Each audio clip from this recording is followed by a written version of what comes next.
All right, today is May 2nd. It's been a while since I've worked on the car, a couple weeks. And I am building a wooden tilt jig so I can get this sucker on its side so I can clean the inner side. So I've been working a little bit and kind of pondering how to do this. And there's a cool link online that I found that works out pretty good. The guy had, I think it was a 70 Camaro, so the body shape is fairly similar. So the idea is to hook up to the frame. So what I've done is hooked up to the location where the bumper connects, which is also welded to the frame. So we have a strong support. So I've got here, and I've got here, and these bolts come out. And the reason why it looks funny as it is right now is because the way the other guy did it, the frame of the car was straight up and down. And so when he bolted on his braces, it wasn't come down at an angle. And so I had a hard time figuring out how to do this to get a 2x6 going straight. So I needed a good tight fit. So I got a 4x4 and that 2x6. And I made myself some angles. So when I mount this piece here onto here, it's straight up and down, and that will bolt on. So I've got a bolt 1, 2, 3, and 4, and so that's for this side here. And then I just started it on the front. The way it's done here in the front is I got a 4x4 running from the front body mount here and here. So I got a bolt all the way through here, all the way up into the actual body mount bolt, which is at the frame. And then back in here, I had to make sure I had to cut away some of the wood because I didn't want it to hit the body and do any damage to the body. And I did the same over here. So I had to cut wood away just a little bit, notch it, and then get that support in the back so that when I bolt the sucker on, which is right now really tight, it is hitting a flat surface and no bumps or other protrusions on the car that this would damage or flatten out or change shape or whatever. And the way this one works, we bolting on vertical boards like this, and then one and run horizontal. But I'll show that later. For right now, I'm going to bolt this piece on that I made. So the way it would work, so here, let's take this sucker out. So it's like that. So I'll bolt it here and here, and then here's our curve right here.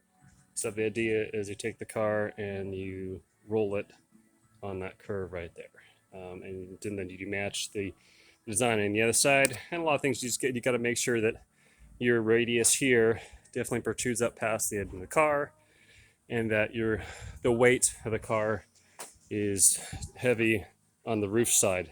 So you kind of lower your center of gravity a little bit. That way when you tip it over, it stays over without having too much weight, pushing it way back towards you and does not crush you. And then we've got these long supports here to support it when it does tip over. It sits on those supports.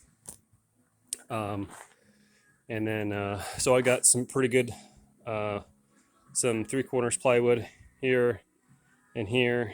And then I've got mending plates on the other side of this plywood here, and then drilled the shitload of screws on both of these plywood here, and then additional mending plates on the back side here, and all the way over here and up there. And that will be plenty strong enough to hold this. The other design that I followed, didn't have this extra plywood support here. They just did plywood pieces here and here and holding it up. So, so I've got kind of doubled up a little bit. So again, there's for this here, I've got a mending plate in here holding this cross member here. So a mending plate here, and also on the other side, and then also plywood. So I'm going to bolt this sucker on and show you that. All right, so now it's attached. So you can kind of get a better feel of kind of what we're doing here. It looks a little hideous, but does its job. Hopefully it does. Taking quite a chance of doing this, but I do extra supports and extra bolts and make it strong enough. So you can kind of see what I've done here. And because the angle of the bumper that comes out, and then I needed the legs to be at a right angle to the ground because it needs to roll. So so I've got the 4x4 attached here, and with the bolts under there, and then this 2x6 here bolted like so. Like so. The only problem was because see these bolts here that are at an angle like that. I didn't want that to happen either on the inside here because I need these to be flush. And then I thought about cutting this 4x4 at an angle, but then that would cause the bolts on the outside to be like this.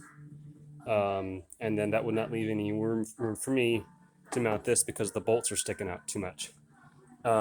So I devised this to best way I thought of to do it. I think I'll work out pretty good.